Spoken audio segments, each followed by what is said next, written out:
Hi guys, welcome to my movie fan channel. My name's Tyler.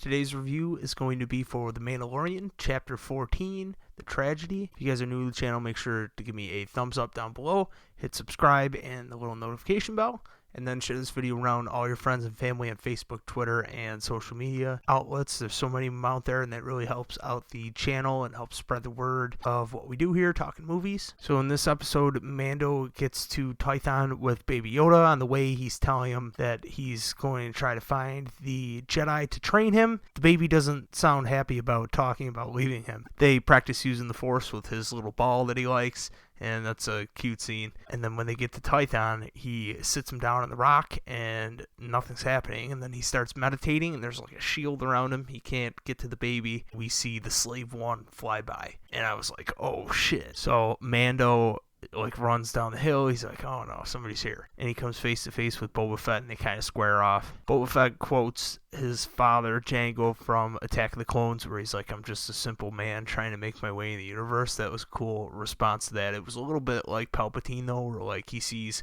Kylo Ren in the beginning, and he's holding the lightsaber at him in episode 9, and he's like, the dark side is a pathway to many ability. It's just weird that he said the same thing that he said before, but at least this was his dad said it, and he heard his dad say it. He's like, that's kind of cool. He comes in and he says that line, but he says more in this episode than he did, I think, in the entire trilogy of original movies. It's cool that he had Fennec Shan with him, the bounty hunter from the first season, and she's kind of helping him out. She's got her sniper rifle pointed at Baby Yoda, so that they're at a standoff. Boba saved her in the desert, so she kind of owes him, and she's rolling with him now. But Boba wants his armor, and he's like, dude, we'll help you if you want. We know that the Empire's after you. We can protect you if you just give me the helmet. That's all I want, is the Beskar armor. It was my dad's. So there's a battalion of stormtroopers that land, get off of all these ships, and Boba Fett's just killing them all, and it's crazy. And they give him a lot of good action scenes in this.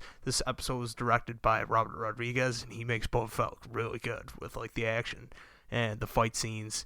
And it's cool seeing the stormtroopers run up the hill, and they're kind of can't really move in their suits good, but they're getting picked off by these bounty hunters, and that was really exciting. Fennec kind of gets pinched up on the hill, and they're just unloading blaster fire on her, and she leg presses this giant boulder, and it comes rolling down the hill, and it looked a lot like Indiana Jones.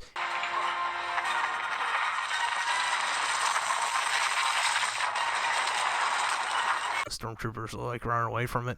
At the same time, it's cutting back and forth between her and Boba Fett and Mando trying to get the baby. Boba Fett is just killing dudes with a stick, and that was awesome too. It was a lot like Rogue One, where Donnie Yen's character is just beating the crap out of the stormtroopers with a stick, but Boba Fett cracks the dude's helmet open and definitely kills him. So that was awesome too.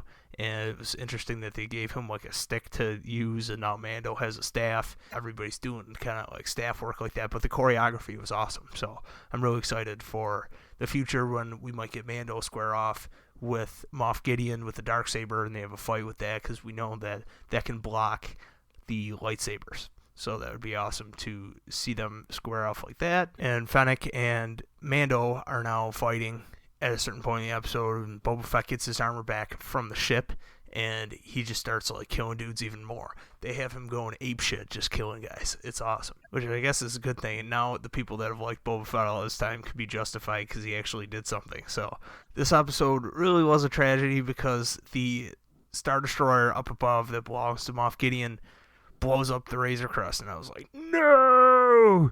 And at least Boba Fett got his armor out of there, and they show that.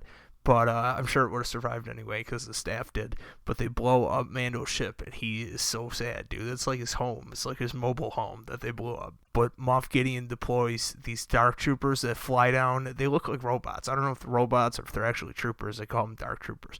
But they fly down, and they steal Baby Yoda, and they bring him back up to the ship. That's a tragedy also, so that's fitting name for this episode, when Mando's getting his ass kicked and making all these mistakes and paying the ultimate price with losing his home, basically, and Baby Yoda, person he's closest to. Boba Fett follows him in the Slave One. He also reveals that Jango was a foundling, and that's why he was given the Beskar outfit by the Mandalorians. Because they made that deal for their armor, Boba Fett's like, hey, we'll help you get that kid back safe. And the episode's not over yet when that happens, because this has been crazy. And it was only a half-hour episode, too. Mando goes to Cara Dune. He's like, can you help me find this guy? And it's Bill Burr's character, Mayfield, from the other episodes, the prison episode. And he's like, I need his help to help him get the kid. So it seems like they're going to break Mayfield out of jail for some reason, maybe his whole crew, to help them out. Probably especially because Cara Dune is kind of like on the straight and narrow, working with the New Republic now and doing things the right way. I think he needs some like scrappy guys to come in and kind of turn a blind eye, but will also do whatever for money. Gideon goes to the detention center on his ship, and Grogu is in there, and he's just throwing stormtroopers around against the wall and against each other, and he's beating the shit out of them with the Force. And he shows him the Darksaber, and he's basically like, dude, you're not old enough for this yet, but I think it's interesting that you use those powers and you're getting better at it, but it still puts you to sleep. And he's like, I'm going to put you to sleep right now.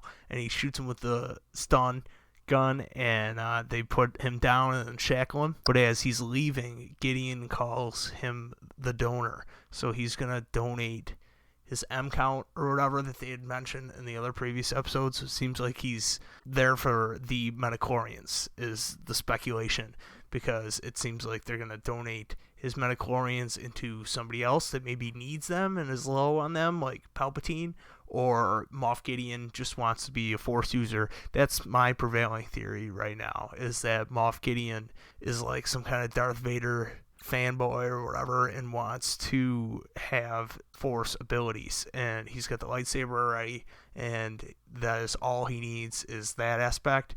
But it could also be that they're using the midichlorians for Snoke or the rejected Palpatine clone bodies from Episode 9, which that's so stupid that I feel like I gotta talk about that. The show's crazy. It's just so many Star Wars deep cuts that I don't know what they're gonna do, and I enjoy the journey that they're taking me on, and I like that there's another week.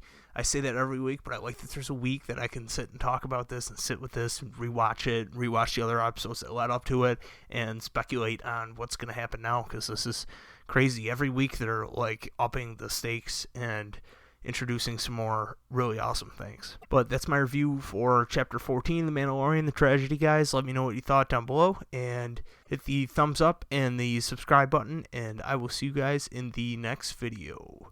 May the Force be with you.